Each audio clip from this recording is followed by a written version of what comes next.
What is up, brothers and sisters? Welcome to the Mitch Gray Show. Super pumped that you're checking us out today. We're streaming live on Facebook for those of you watching us via Facebook. We're also streaming live on Instagram. So I've got a few different devices going here, and it's all awesome and fun. If you follow the Mitch Gray Show and watch us ever so often, you'll notice a little different background. So we're doing some things in the studio to make sure that we can provide you the best show that we possibly can, and that is super fun and exciting, and you'll notice some other things over the next few weeks that'll be changing. Like, I think I'm going to throw the logo up behind me. What do you guys think about that? Kind of waiting on that to happen as well. So, yeah, let's do some house cleaning stuff before we get into our topic this afternoon. Actually, I'm recording this on a Saturday, and my days are all messed up here. So, first of all, make sure if you've not ordered your copy of The Gathering Place, that's my new book that was released last May. May of 2018. So make sure you grab a copy of that. You can find it on Amazon, Barnes & Noble, Lulu. You can go to my website, mitchgray.me, and order your copy of The Gathering Place. It is an inspirational book. I like to tell people all the time, I tell part of my story. I do my best to inspire you in your life. It is not a religious book. It does deal with spirituality because, brothers and sisters, everything is spiritual. So I think you'll really, really like it. We've received great feedback from it. If you have read the book, I do have an ask, to ask. Let's make it to ask, right? Number one, make sure you give your copy away or refer the book to someone. Number two, make sure you go on Amazon or Barnes & Noble, preferably Amazon, and leave a review of the book. That really helps us engage more people and continue to spread the word about what we're doing. Remember, our goal here at the Mitch Gray Show and all things Mitch Gray is to inspire as many people as possible. So thank you for giving us that opportunity, and make sure you go buy a copy of my new book, The Gathering Place, and then review it because that helps us inspire more people. So we've got some really cool things happening on the Mitch Gray Show. We're in the middle of a series. If you've not listened to the last couple of episodes, sometimes I know in podcast, people kind of bank up the podcast as they subscribe to them and they listen to them when they get a chance. So if you're not yet current on the series we're in, we are going to go another 2 or 3 episodes on this series called Unbecoming. But I'm really, really pumped about another idea that we have kind of creeping up, and it's kind of happened naturally with our friend Amanda Ruane. She was on an episode of the show a few weeks ago. You can check that out. And her and I are developing some fun stuff. We're just now diving into it, and we're going to present that together on the show. And I think it's going to be really, really uplifting and inspiring. So you can look forward to that over the next month or so. We're still developing the new website. I've been updating you on that as we develop the new website, mitchgray.me. Hopefully by the end of February. I was telling you before that by the end of January we'd have it done, and that hasn't happened. So hopefully by the end of February we'll have the new website revamped. You can still go to mitchgray.me. You can find all the music there. You can order your book there. You can find the merch that we have there. Ooh, speaking of merchandise, we are going to have new merchandise coming very soon. And I'm I feel like a little middle school kid that's really excited about, or a young kid really excited about Christmas, right? I'm telling you, the new merch that we've got is incredible, and so you're going to enjoy that. As I said before, we're streaming on Facebook. We're streaming on Instagram. What's up, Instagram people? So I've got multiple devices going here, and I am the producer, the camera guy, the lighting guy, and the material guy. So it's all fun. Make sure you subscribe to the YouTube channel. Every podcast that we do goes on the YouTube channel, so you can go back later and watch it. Every podcast that we do, you can find the audio version on iTunes, iHeart, Spotify, Podbean, Stitcher, Overcast. Anywhere you listen to podcasts, you can find the audio version of everything we do. So please subscribe to that.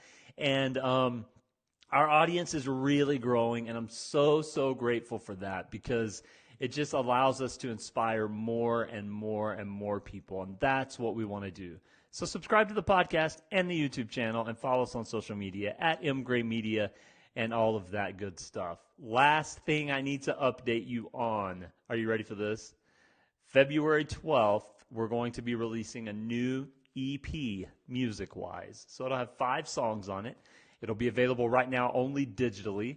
The music is really good, y'all. Like, really, really good. This is an acoustic EP, and the music is incredible. It's got some new stuff on it that we just wrote. One of the songs that I recorded with my dear friend Billy Borden, we just wrote it last week and recorded it, and I've played it for about 15 people. And it's one of those songs that it's really good, and you know it's really good, but then you're going to play it for people, and you're like, yeah, I hope they think it's really good. And this is one of those songs that you measure by how many people cry when they hear it. It's one of those songs, yeah. And every single person that's listened to it has been like, oh, wow, or they've cried. And I'm like, okay, that is a song. And I couldn't have done it without my friend Billy. So we've got one more song that we're going to record, and then the EP will be out on February 12th. It's all love songs. It's a love song project. 5 new love songs, and yeah, right before Valentine's Day. It's a good thing. I had my friend that did the artwork for the other new EPs that are coming up. She did the artwork for this one, and I'm really pumped to roll that out. So be ready. I told you, brothers and sisters, at the end of last year, we're going to do so much stuff this year to inspire you, and it is coming. So, okay. On to today's episode for the next 15, 20 minutes or so. We are in the middle of a series called Unbecoming, and I ran across this idea. Let me reverse. I ran across something a few months ago that gave me the idea of this word unbecoming. It's almost like we get so caught up in what we are now and what we are today that we forget that sometimes we have to back up. We have to shift things. We have to have a thinking, a new thinking birth, a new way of thinking. It's almost like we have to just say, okay, we're going to peel the layers of the onion off to get back to the core and to really refresh ourselves and to really know what we need moving forward. And the word I've kind of come up with that process is unbecoming. In other words, we're shifting what we are now to become something even better and even more joyous and even more hardworking and even more patient and even more diligent. And in other words, when we're going through the process of unbecoming, we're just shifting what once was or what is into something even more awesome. And so today, we are going to talk about unbecoming. You are the builder. You are the builder. Let me back up just a little bit. So I grew up in an environment that, first of all, was amazing and beautiful and helped shape me into who I am today. Obviously, all of us grow up in environments that help shape us. Many of us grow up in beautiful environments, and unfortunately, some of us grow up in environments that aren't so beautiful, but they shape us nonetheless. A part of the environment that I grew up in was this, the only way I can say it, the religion of many people, and that's Christianity. I grew up in a Christian environment. That's just a label that many people give a portion of this certain religious belief. And so I grew up in a Christian environment, and while I learned many good things in this environment of religious thinking, while I still apply some of those thinkings in my life today, many of those thinkings were the threshold or the passageway into learning even better things, in my opinion. So while I'm grateful for that, there were also, like any belief system, there were those things that I quickly realized in my maturity that I needed to let go of. They just weren't healthy. One of them is this: that as we walk through life, there's this great being above us and above everything that is dictating the way things go. Maybe that's packaged a little differently than what you're used to hearing. Some call it predestination or destination. Some call it that you have a purpose. But it's just this teaching that everything that happens is almost like being pulled and threaded and dictated by a puppet master, and that your life is solely dependent on what the puppet master is going to do for you, through you, and to you. Here's the problem with that mindset. The problem is over time, you begin to lose the self-responsibility of living life. Does that make sense? When you live with the mindset that something greater than you is calling the shots, you begin over time to say, well, in the end, I'm not really responsible for that. And so what it does is it kind of gives you the syndrome of sticking your head in the sand when things get tough. AKA, oh, we'll be praying for you. And while I'm not totally not taking away from people that are sincere about that, what I learned in functioning in religion is that often the verbiage that was used was really a protective insulator to actually doing something. You get where I'm going with that. And so this idea when you grow up in this environment that something larger and greater is looming over you, calling the shots, and in the end you have no control, when you function within that mindset for so long, you begin to relinquish and let go of any responsibility that lies within you to actually do things. Thus, the unbecoming. Letting go of the unhealthy things, even if it's blasphemous, you let go of it and you move forward into shaping yourself into something more. So I came up with this topic, unbecoming. You are the builder, and here's why. My brothers and sisters, there is only one person responsible for your life. One, singular one. That person is you, period. No one else is responsible for your life. Not your mama, not your daddy, not your grandparents, not your brother, not your sister, not your spouse, not your partner, not your boyfriend or girlfriend, not your kids. You are responsible for your life. Some people say, but Mitch, I haven't been given a fair shot. Understood, and it may be true. My response is, what are you going to do with the shot you've been given? Some people say, but the cards haven't fallen my way. Much respect, I understand. My response, what are you going to do with the cards you've got in your hand? You see, so many times we allow our outward circumstance to dictate our action, when in reality, our outward circumstance should never dictate our reaction, but instead educate us on the tools that we're playing with. They may name the rules of the game, but they don't have to name how the game is played. Because brothers and sisters, you are the builder. No one else is. My hope is that you can surround yourself with people that help you build and not tear down. But the only one responsible for your life, period, is you. And it's a gift. And it's the unbecoming. So, what I want to do today is I want to ask some questions. I love asking questions because hopefully they inspire thought and they incite a process that will help you work through how we're going to do this building, how we're going to shape this life that we're given. We get one life. There is no other life. You get one. That's it. What happens after this life? I don't know. I don't understand. I don't comprehend. I think it's going to be awesomely beautiful, and I think we're going to get to do some cool stuff, but I really don't know because, frankly, I'm putting my energy into now. Not later. This isn't a dress. I used to hear that back in the day. This is a dress rehearsal. Bull. This isn't a dress rehearsal. Brothers and sisters, this is the game. This is the show. You get this one, period. Nothing else matters. So what are we going to do to redeem this moment? What are we going to do to restore in this life? What are we going to do to build our best life ever? Because we get one, period, and there's nothing else coming after that sentence. Unbecoming, you are the builder. Here's question number one. Maybe you're a note taker. Maybe you want to go back and journal about this, or maybe you want to shoot me a message and ask me more questions on this. So write these questions down. Number one, what do you want in this life?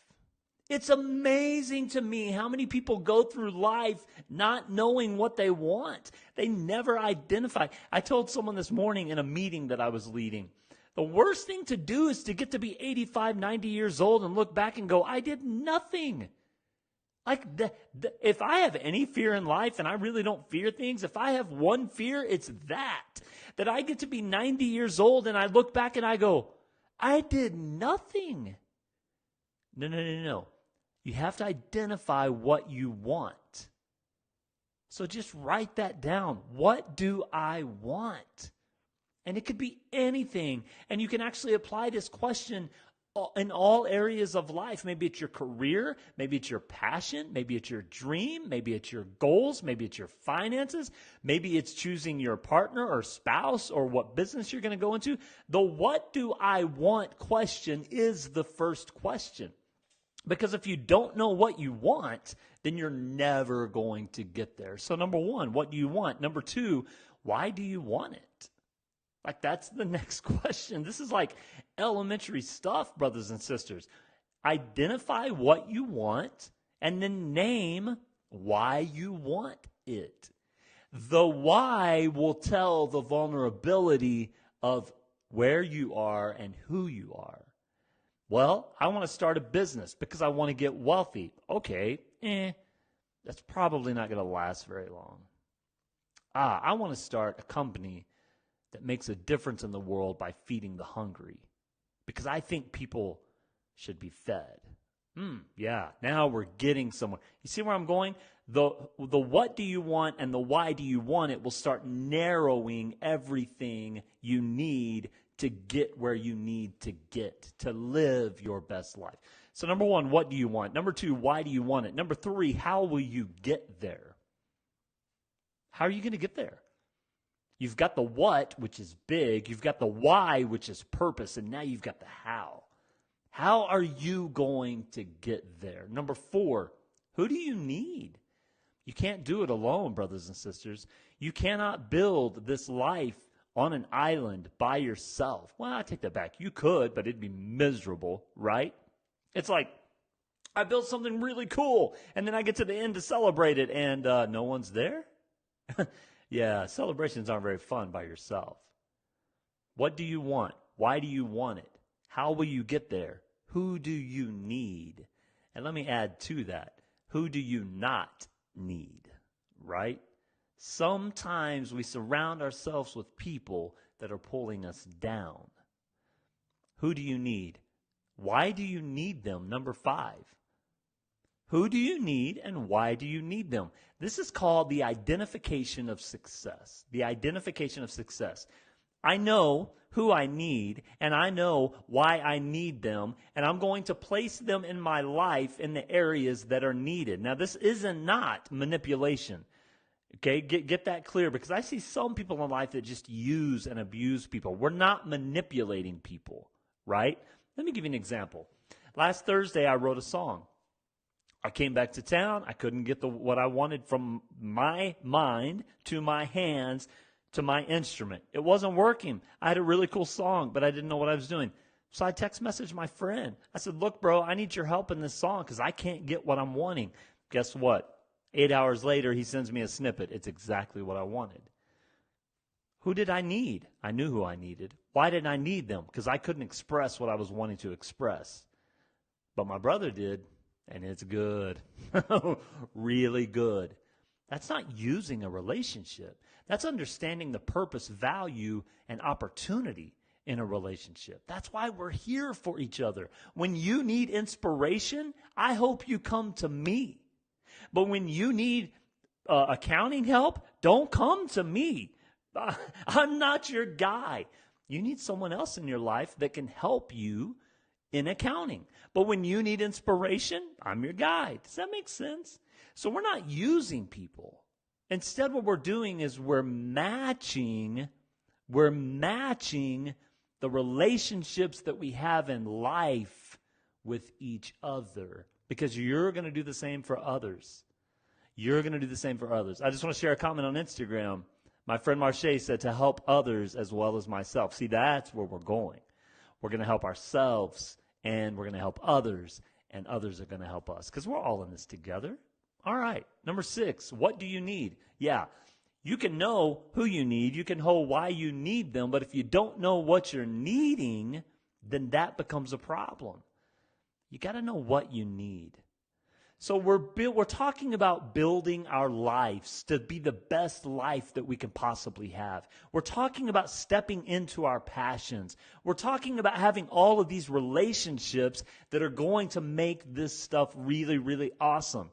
You have all of these resources around you, brothers and sisters. The universe is full of resources. The next question in this process is, how will you use these resources?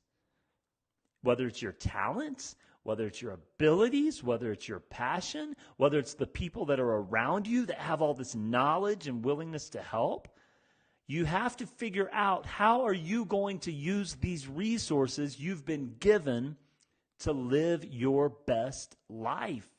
And then step into those resources. Step into those resources. Step into that energy. Step into knowing that when you live with courage and bravery, that then the beautiful and the divine and the sacred things begin to unfold. A few more questions on helping you understand that you are the builder of your life. Number 8, when will this happen? Timeline, right? Timelines equal accountability. Do you know how many people I talk to that tell me, yeah, years ago I had a dream to do this, and like 3 decades have gone by? Like, I talk to people all the time, and my first question is, why haven't you done it? You know why? Because they didn't document it, and they didn't hold themselves accountable, and they didn't ask other people to hold them accountable. Now, let me tell you where I'm going with this. Brothers and sisters, if you have a passion or a gift in life, you have been given something that someone else in the world needs. Because we're not isolated in all of this movement and energy and unity. If you've been given a passion or an idea or an understanding or an ability, you have been given that to not only fuel your soul, but to fuel the soul of others. And so when you just sit on that, and when you don't do anything with it, you're doing a disservice not only to yourself, but to others around you. So you need to ask yourself the question, when am I going to do this? Like, when am I going to go for this? And then ask others, share that with others, and ask others to hold you accountable. One of my favorite questions in the world is the next one. What's stopping you? Yeah. If me and you were having a cup of tea this morning, it's already afternoon, isn't it? If we were having lunch right now, because I'm really hungry, if we were having lunch right now, and you shared with me, Mitch, I've got this dream, I've got this passion, and I ask you the question, what's stopping you? What would your response be? Is it money? Is it resources? Is it time? Is it knowledge? Is it experience? Is it other people? Guess what? There's always a response to those. There's always a solution. I heard a guy say one time, if money is your worst problem, like your largest problem to fulfilling a dream, then you need a bigger dream. And I think he's right. I think he's right. Yeah. What's stopping you? Number 10. What would happen if you actually invested in this passion, in this dream, in this idea? Oftentimes, and if you'll remember a few months back, we recorded an episode of the podcast called The Power of What If. Oftentimes, fear or the idea of fear is what holds us back. But my question is, what would happen if you invested yourself fully in this dream, in this passion, in this idea? What would happen? What's stopping you? Lastly, what would happen if you don't? There's the magic, right? Because oftentimes the fear tells us what would happen if I do, but the power is found in what would happen if I don't. That is where the real magic is found. So you tell me, where are you right now? What's the idea? What's the dream? What's the vision? What's the passion? What's motivating you? Who do you have around you? Why do you need them around you? What are you going to give to others? What are you going to allow others to give to you? What is stopping you? What would happen if you don't? Because, friends, you are the builder. No one else is responsible for your life. Period. This is it. This is the life we get. And I don't care if you're listening right now or watching and you're 20 years old, or if you're 50 years old, if you're 80 years old. It doesn't matter. You can always step fully into the life that you've always dreamed. And it's not about, we see all these pictures of success, which equals cars and money and blah, blah, blah. It's not about stuff. It's about knowing that when I lay my head down at night, I've given everything I can give. That's what it's about. It's about sitting around the table with friends and family and laughing and enjoying each other. That's what it's about. It's about knowing that I've done something to share my gift and my passion to inspire someone else. That's what it's about. So now it's your turn. Now you know the formula. Now you've got the magic. How are you going to turn that into a miracle? Hey, Facebook watchers, is that the right word? Thanks for watching. Instagram watchers, thanks for watching. It's been awesome. Make sure you subscribe to The Mitch Gray Show anywhere you listen to podcasts. Follow us on social media, M Gray Media. The new EP is coming out on February 12th. You'll be able to download it anywhere, and I'm telling you, it's going to be awesome. So, brothers and sisters, my hope for you today is that you have a day of passion and of peace and of joy, that you can rest this weekend and get ready to rock and roll when Monday rolls around. But remember, every day is as important as the other. So let's see what we can do with today. Have a great day, brothers and sisters. We will talk to you soon.